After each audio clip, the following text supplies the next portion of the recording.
Hey guys, it's Scorpion 5000, and today I'm doing my very first. Wait, hold up. Who the hell put it in the script that I have to spend 10 minutes talking about the fact that this is my first commentary? People already know that. But Scorpion, this is what everyone does. Well, it's not what I do, so cue my poorly edited intro and fix me a better script now. I don't even like Frosted Flakes. When there's dodgeball, you know who to call. Teen Titans, that thing flying at your face, a ball. Okay, before I go over the issues I have with the main video, I want to comment on the thumbnail. My issue with this thumbnail is how much it shows. It shows 70% of the overall list, including all of the top 3 and an honorable mention. If you wanted to include some of the characters that make it on the list in the thumbnail, it shouldn't be this many. Look at thumbnails like these that effortlessly show what they're talking about while only giving 1 to 3 characters that appear on the list at most. The reason these thumbnails work and yours don't is because 1, they don't show the entire fucking list, and 2, the characters they are showing appear no higher than number 5 on their actual list. And before some virgin fucking the comments gets on me for comparing bigger YouTubers to him and using that as a reason on why he fails, 1, I'm not, and 2, regardless of how big or small your channel is, it does not at all impact your ability to make thumbnails. It's as simple as downloading apps like Photoshop, and if you can't afford that, get free alternatives like GIMP and Paint.net that get the job done. Or you can pirate Photoshop. Just gonna say I don't condone pirating, and if you get arrested for it, don't blame me. So a government, fuck off. And while I'm on this topic, I want to take time and analyze the description of this video. I in no way can live up to Watch Mojo, Phantom Strider, Channel Awesome, or any other professional reviewers who do top 10 countdowns. This is just an experiment. Wow, you're really giving me reasons to say this video instead of going to those other videos that are more professional. So here's what I'm gonna do. I'm taking 30 points away for a lack of self-confidence, but I'll give you 10 points for honesty. I'm going to comment on this disclaimer really quickly and say that if you yourself found issues with repeating words too much, that might mean either A, you'll be better off sticking to a script in the future, B, you could have and should have done retakes, or C, you could buy a fucking thesaurus. And also, if you saying this will suck and that's just an experiment, won't immune you from criticism. Hey everybody, welcome to my very first top 10 countdown, where I'll be giving synopsises, or synopsi, whatever the plural for synopsis, on each contestant for each spot on this list. You ever have one of those cartoon characters in a show you watch that it's just so unbearable that you get the impression that the cartoon you're watching wouldn't be any different if they didn't exist? Well, that's what this list is dedicated to. These are the top 10 worst cartoon characters. Now, one disclaimer is that if you're expecting to see people such as Orko from He-Man, or Snarf from Thundercats, or Ronaldo from Steven Universe, you're not going to be seeing any of them on there, so please don't get upset. Now, these are only from shows that I have watched. I get what you're saying, I really do, but my issue with this is how it's structured. You're giving examples of rule before listing the actual rule, which doesn't make sense. If you want this to work, you should have said, only characters from shows I've seen, which means characters such as Orko from He-Man, Snarf from Thundercats, and Ronaldo from Steven Universe will not be on this list. So, if you disagree, that's fine, or if you even like these characters, that's also fine with me. I'm just sharing my thoughts on each of them. This is just my list with my opinions, and it really just all comes down to personal taste. Damn right, brah, because if I find any of my favorite characters on this list, I'll burn down your house and fuck your mom. Joking aside, one of my biggest pet peeves in countdowns is when the person overly states that it's an opinion list. If you want to avoid coming off as tedious when stating it's an opinion card, either A, make a joke exaggerating it, or B, be much more brief about it. So, with that said, let's get this countdown started. This has got to be the most soulless, bland, and lazy transition cards I have ever seen on a countdown. Given an edit later on in the video, I know you could have made something much better than this. You just chose to take a lazy route. What you could have done here is added characters that you were considering for the list that didn't make it, show a cool edit, or something. Anything but this. Scrappy Doo. Why is that how you start off the first segment of the video? Between this bullshit, the description bullshit, the thumbnail bullshit, and the bullshit, it seems like you were trying to have bad first impressions. Was this really the only way to save Scooby's ratings? Probably not, but that's what they did, and it did work. To tell you the truth, it's not the fact that Scrappy was introduced to the franchise that made him so unbearable. It's the fact that the studio handled him so poorly in the future incarnations that he would later be introduced in. How was he handled poorly? Did they try too hard to put him in the spotlight? Were beloved characters replaced by the Scooby-Doo wannabe? Either of these, and possibly more I'm missing, would have been good reasons to say he was handled poorly, but you take the lazy route and assume that we know what you're talking about. He's defined as being an egomaniac who was always picking fights despite being defenseless. I'll agree with you in saying that Scrappy gets the group in a fight a lot, but I wouldn't call him defenseless. I mean, look at this clip where he effortlessly throws a robot into a volcano. Someone defenseless wouldn't be able to pull something like that off. The entire group is in danger constantly. The team behind the Scooby-Doo franchise hates Scrappy so much that not only did they make him the villain in the live-action movie, There's no factual evidence that states that this is why he was made the villain of the movie. It's a possibility given how some people on the set admitted to hating him and some people walked off the movie after finding out he'd be on it, but this assumption is only an assumption. but you often see jokes of how much of a mistake he was in the later incarnations that would come after. The thing that sucks is that the clip he's showing is actually a joke about how much they hate Scrappy, but some people wouldn't notice, and to those people, this is just lazy. The worst part is all he had to do is not mute it, and this would work. That being said, the reason he was a starter though is because I never grew up with him. In the different versions of Scooby-Doo I watched, he was never around, and I didn't understand how much of a problem he was back then until nowadays. But boy, do those jokes sum up how bad he really was. Well, they don't sum up how bad he was, but it's satisfying to see them. We all promised each other that we would never speak of him. Not ever. Why did you keep the audio for that clip, but you muted it for the other clip? You should have kept the audio for both, but if you had to mute one, it should have been that clip, since by simply seeing it, you can tell that it's a joke dissing Scrappy. But with the other clip, without hearing it, there's no way to know it's a jab at Scrappy. Mr. Krabs. As you all know, when SpongeBob's fourth season premiered, the show ended up dropping to rock bottom. One of the most commonly pointed out problems is the fact that all the characters lost their layers that made them interesting to begin with. However, Faith and Strider pointed out that Mr. Krabs has actually been a greedy, selfish, penny-pinching, carnivorous monster the entire time. And after hearing his reason, I completely understood why. In fact, he himself actually inspired me to make this countdown. As for Mr. Krabs, he is nothing but a walking lesson on why you should obsess over financial gain. Instead of paying his employees like all other bosses should, he charges them, making you question how SpongeBob and Squidward can afford to work there if they never get paid. That's not always true. While Mr. Krabs is typically cheap, there are some exceptions to this. An example of this is the episode Skill Crane, where he's giving his employees money. Another example of this is the episode Squid on Strike, where he's willing to give his employees an extra raise if it means them coming back to the Krusty Krab. He gives them no breaks, keeps the Krusty Krab open 24 hours a day. Ignoring that both of the instances he did this, they were for singular episodes, and he didn't do it for the entire series. And also the fact that he was meant to be unlikable in those episodes. You're not meant to be supporting Mr. Krabs, you're meant to be rooting against him. Takes no consideration for anyone unless cash is involved. Again, you're incorrect. While Krabs is cheap, typically, he does have a caring side. Look at the episode Suds, where he doesn't let SpongeBob work because he's worried for SpongeBob. Granted, it's also for money, but he shows more priority in SpongeBob's well-being. And even persuaded his rival Plankton into committing suicide while laughing with glee being in such a paranoid and traumatized state. The movie is just a few examples for why Mr. Krabs is just so unbearable. SpongeBob has been a huge and important part of my life, and yet I could never see how horrible Mr. Krabs was until watching Mojo and Strider convinced me otherwise. Which is why Squid on Strike happens to be one of my least favorite episodes of the show. The humor and the concept are still on point as to be expected, but it's the fact that Mr. Krabs wins in the end against SpongeBob and Squidward that gets me upset about it. Because having your restaurant destroyed and your body decapitated is what I would call winning. I don't know about you, but if I were a business owner, I'd pop off hard if that happened to me. Damn, Mr. Krabs got lucky in that episode. This crustaceous cheapskate needs to be fried and served to whoever wants to eat crab for dinner. Mallory Archer. It's no wonder Archer is such a rotten and intolerable jerk to those around him. He remains being my favorite character in the show. However, he is the last person you could possibly want to spend the rest of your life with. And part of that comes from the influence of the CEO of ISIS, who just so happens to be his mother. This drunk, spoiled, selfish rich girl is constantly marrying men she barely knows, can't survive more than a millisecond without drinking, takes no consideration for her employees' well-being. And was a terrible influence on Archer during his childhood. You know, there was an actual reason that Mallory had to leave. She had to leave Archer for 5 years to go to World War II. She didn't just say, lol, fuck my son. Also, she had Woodhouse raise him for 5 years, which, granted, he's not the best person, but that's better than just leaving him. And even used him as a lie to cover up a murder she committed. For Cyril's sake, look this psychopath up! Well, actually, to be honest, all the characters should be locked up forever, but Cyril seems to be the only normal one of the group, so he's off the hook. The way you word this makes it sound as if you find all characters in Archer unlikable.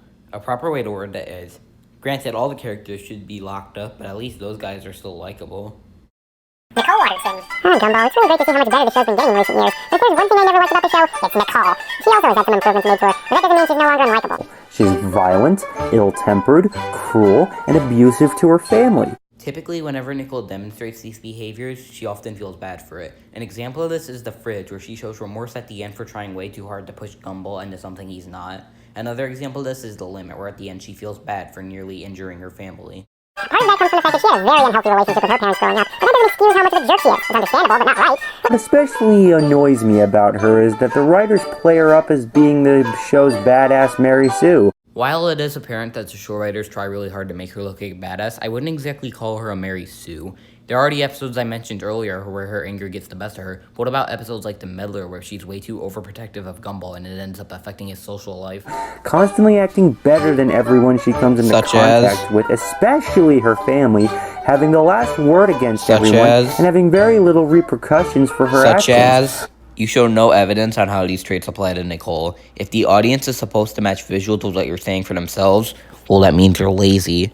And even then, the only visual that does a good job of accurately representing what you're saying is when you talk about her always getting the last word. And as an outsider perspective who likes Nicole, that's the only one of the traits I can somewhat see. And even then, she only typically does that when someone else in the family is being incredibly unreasonable. An example of this is the DVD.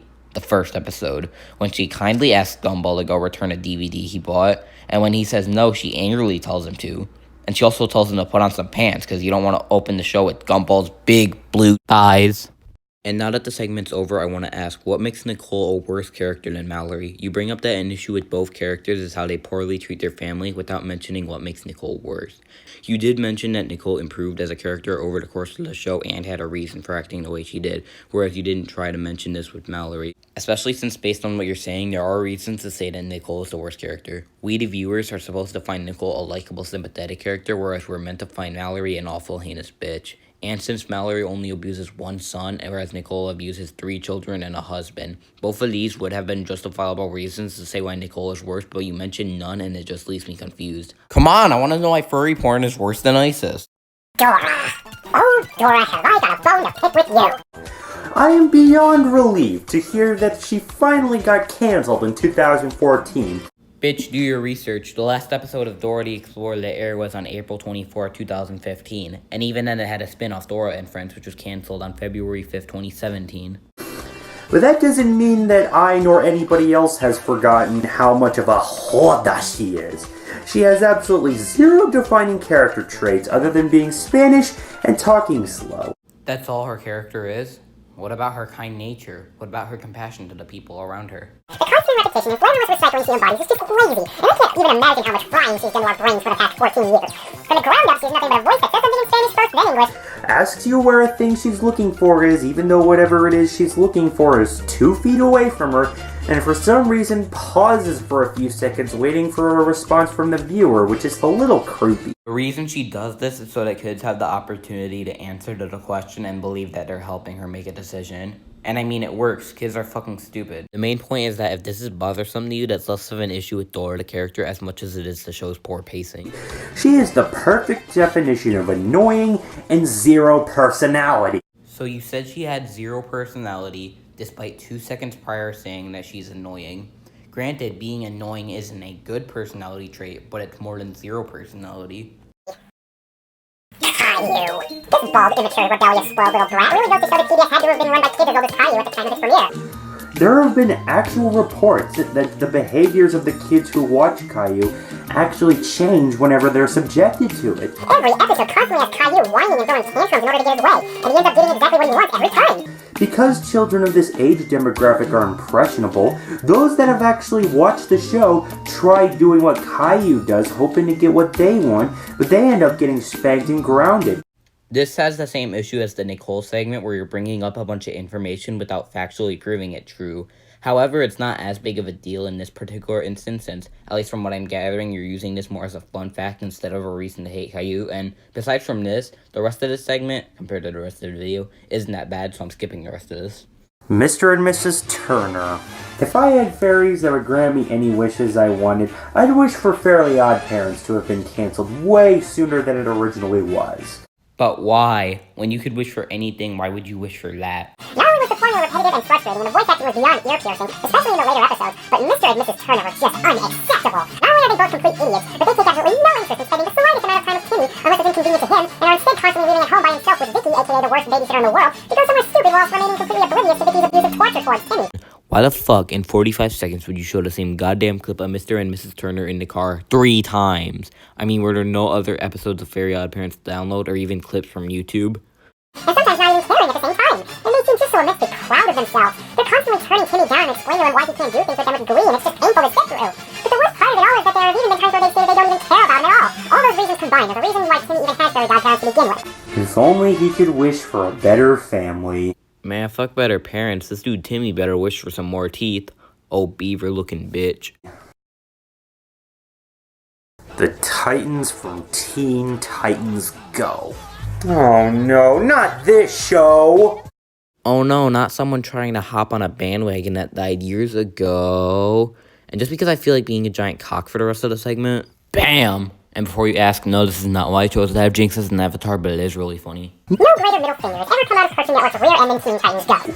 The first obvious problem with this show is the fact that the Titans just aren't themselves. That's not automatically a bad thing, given that the original Teen Titans is mostly action-based with bits of comedy, and Go is mostly comedy-based with bits of action. If the Titans in Go acted completely like the original Teen Titans, most comedy-based situations wouldn't work all that well. Hell, the Titans in Go don't have to act at all like their original characters to work. And since all of them are so equally rotten, selfish, remorseless, and immature, I decided to put all of them on here, because it's really hard to say one is worse than the other when they're all the exact same way, but with minor differences. Cyborg and Beast Boy are lazy partying goofballs who don't like taking responsibilities, let alone doing anything. Raven is a hypocritical Debbie Downer. Starfire is an out-of-touch with reality alien who always says duh whenever she speaks full sentences. Gets easily triggered when someone stabs her in the back, even for the pettiest of reasons, and takes pleasure in making people suffer for double-crossing her. The way you're wording this doesn't make it sound bad. I'm pretty sure most people would be upset with someone else that double-crossed them, regardless of the situation. And Robin is a power-hungry control freak who can't survive without anything, and I mean anything going his way. Whilst at the same time, the other Titans constantly and perfectly disobey his orders, choose not to fight crime even though it's their job, and annoy those around them just to make those of us who like the original Teen Titans angry and get laughed out of the kids watching. Everybody just continuously walks all over Robin like he's their punching bag, and at the same time, he's always shoving rules down their throats, and is constantly doing things to the point of making himself a bad leader just so he can prove a point to the others. I can appreciate you attempting to make those statements flow into each other organically, but I feel like you could have done a better job. An example of what I'm saying would be if you said, I would feel more bad for Robin given how horribly the other Titans treat him if he wasn't such a horrible leader and annoying character. Every character from Family Guy. While most people would choose Brian as the worst character from the show, I'll get to it momentarily, I can comfortably say that the mysterious Mr. Enter was right about Family Guy. Every single character is so unbelievably rotten, sadistic, cruel, and remorseless. The show might as well have been called Welcome to Hell. You could argue that that's South Park's identity, but at least it still manages to be creative, insightful, and fun to watch, despite how horrible its characters are. However, for this choice, I'm going to mainly focus on the characters that anger me the most. It would help you a lot here if you specified the fucking segment. What do you mean by every single character in Family Guy? Because it's near impossible to tell. Are you talking about every single character and you're just listing off a few? Or are you only including the characters you're talking about? You don't make this clear. And it especially confuses me with the text that says not including Stewie. And the worst part is, compared to the rest of the list, this segment has much better visuals matching with what you're saying, but it's so hard to consider that after this bullshit. Here is a sadistic psychopath. Oh great, another YouTuber who unironically labels mental illness symptoms with cartoon characters. Great! The excuse that he's retarded to keep making him do all these nasty things, and also because he's the main character, but it doesn't take stupidity to do something like purposely turning off the safety of a gun and shooting Quagmire in the arm after he had shown the smallest concern over noticing it was pointed directly at him while not in use. Lois has committed so many unforgivable crimes against humanity that even I can't say all of them other than treating Meg horribly, attempting to seduce Justin Bieber, setting up a hazing ritual on a classmate in high school, venting her frustration and using violence on people to solve her problems, and forcing Peter to comply with her. How could you possibly want to marry someone who does stuff like that? And Donna is almost an exact carbon copy of Lois. The only difference between them is that Donna is black, and I've never even watched the Cleveland show before. But they might as well be the exact same character either way. I have 3 issues with this. 1, since Cleveland was brought back into Family Guy with this new family, the joke is that they're just the Griffins but black, so it shouldn't be surprising that they act similar to the Griffins. 2, based on the points you brought up and more, it's hard to think that Donna is just as bad as Lois. Sure, she's had her moments of awfulness, but they don't hold a candle to what Lois has done over the years. And 3, Donna was an extremely minor character for Family Guy. She was introduced in the tail end of season 8 and has had very few episodes revolving around her. So the fact that she was even brought up for this segment makes it feel like you were just picking characters out of a hat. Carter is out of touch. Okay, now I'm 99.69% sure that my hat theory is correct. And he even went as far as to purposely kill innocent African American citizens because of his hatred for being old.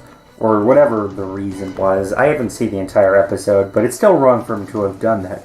How are we supposed to take you seriously when you yourself admit that you haven't even seen the entire episode you're referencing, and you get information incorrect? After getting scammed out of $100,000 by someone in Africa, Carter goes there to get the money back, but he finds out that it's already spent and he won't be able to get it back, so he plans to have Africa destroyed as revenge. And at the end of the episode, when he shows remorse, well, as much remorse as a Family Guy character can show, he mentions being old, but he uses it more as justification and reasons for why he's always unhappy versus motivation to destroy Africa in the first place. And considering that he got scammed out of $100,000, I'd say he had decent reasoning for wanting to get revenge on Africa. As for Brian, the fan theory behind him has become global by this point.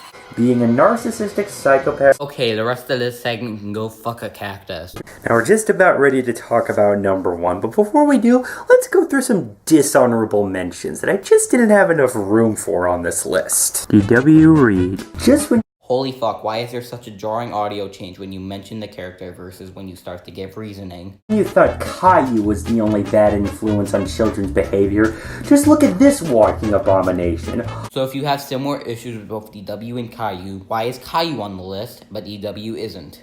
Well, I think it was important for Arthur to understand that he can't take people who are smaller than him. DW outright deserved to get hit for destroying Arthur's model plane, and it just doesn't stop there. She also does the same torment to Arthur's friends as well. You wanna give an example to back up that claim? No? Okay, that's fine. This makes me wonder if DW's real name is Disaster Waiting to Happen. Well, it's TH for her other two initials. Snarf. Wait a minute, you said you never saw Thundercats. The fuck, I got cucked. Skinner from Ratatouille. I didn't know Brad Bird had the mental capacity to create a character so rotten, vile, anger-induced, and irredeemable that it lowers the quality of a beautifully inspirational film. I understand we're not supposed to like him, but when you're writing a villain, you need to give them some redeemable qualities that make them at least somewhat relatable so that we don't have to cringe every time they're on screen. No, you don't. Not every single villain has to be sympathetic and or relatable. Not just in animation, but in any media, you can have sympathetic villains and completely evil villains, and both work when written correctly. And just because you prefer sympathetic villains doesn't mean you can slam completely evil villains for not being sympathetic. It's almost like that would defeat the point of them being completely evil. The entire Smith family, not including Morty. Jerry and Beth are obviously not right for each other. It's almost like they got divorced for a brief period of time, I don't know. And I really can't think of anything that I actually like about Summer. This doesn't include Rick since his last name is Sanchez. Rick, if you ever change your last name to Smith, you'll be on some guy's honorable mention list for hated characters. I can't help but wish Rick would throw them into a portal, and thus we never have to worry about them ever again. Except for the fact that this is still Morty's family, and if Rick did that, Morty probably wouldn't want anything to do with Rick. Sway, and Badooz. I've never watched Breadwinners outside of the pilot and clips on YouTube, but honestly, they always made me laugh. I'm not saying the show is good because, as I've mentioned earlier, I've never watched actual full episodes, but the music is always stuck in my head, and it's hard for me not to laugh at what they rap or say. I have two quick questions. If you've never seen full episodes of Breadwinners, why are you mentioning it at all? And if you like Sway and Badooz and think they're funny characters, why are you mentioning them at all? Fanboy and Chum Chum. I liked Fanboy and Chum Chum as a kid. And while I can understand why people don't like the characters or the show, it's still a guilty pleasure of mine. Stop mentioning characters you like and notice the hated cartoon characters, you motherfucker! Roger Smith. Imagine Brian if he wasn't a writer or politician. Or maybe you can imagine Roger Squidward if he had even less charm than he did in seasons 4 to 8. I've never liked American Dad, and Roger is a perfect example of why. Then again, the other characters aren't any better either. So if all of the other characters in American Dad are no better than Roger, why are you singling out Roger specifically for this segment? Sheila Broflovsky and Steve and Linda Scotch. This would technically apply to the entire cast of South Park, but that's the main intention, even then they're still written perfectly. But Sheila, oh Sheila, is there really nothing you can tolerate that the kids of the show like? There has to be something, anything that can't set you off that Kyle and the others enjoy. The song that Cartman sings about Sheila sums her up perfectly. And don't even get me started on Steve and Linda Stotch. grounding Butters for the pettiest of reasons and being the source behind his social awkwardness. When talking about how Steven and Linda ground Butters for petty reasons, your footage contradicts the fuck out of you. You show a clip of Butters punching his dad in the balls, which I'm pretty sure is a very rational reason to ground your child. And some of the worst cartoon parents imaginable.